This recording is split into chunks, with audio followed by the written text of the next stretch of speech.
les régions de l'Est de l'Ukraine, mais voilà, le problème c'est que les séparatistes, ils sont plus tellement séparatistes.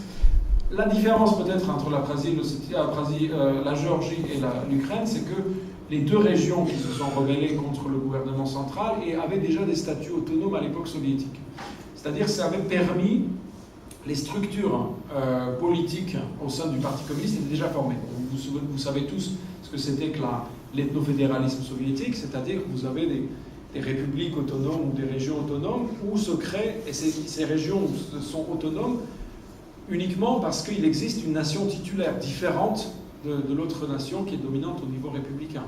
Donc, dans le cas de l'Abkhazie, même si les Abkhazes représentaient 17,8% de la population, c'était eux la nation titulaire, et donc c'était prioritairement, c'était eux qui devaient composer la classe politique locale, donc c'était eux qui devaient être un groupe dominant. À Ossétie du Sud, la même chose.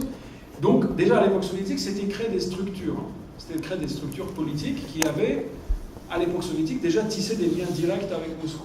C'est-à-dire, souvent, ils évitaient de passer par Tbilissi pour avoir un dialogue direct avec Moscou, et ils étaient directement, ils avaient des curateurs à Moscou qui s'occupaient d'eux. D'ailleurs, maintenant, je ne sais pas, c'est depuis quelques mois maintenant que M. Surkov s'occupe de beaucoup de choses.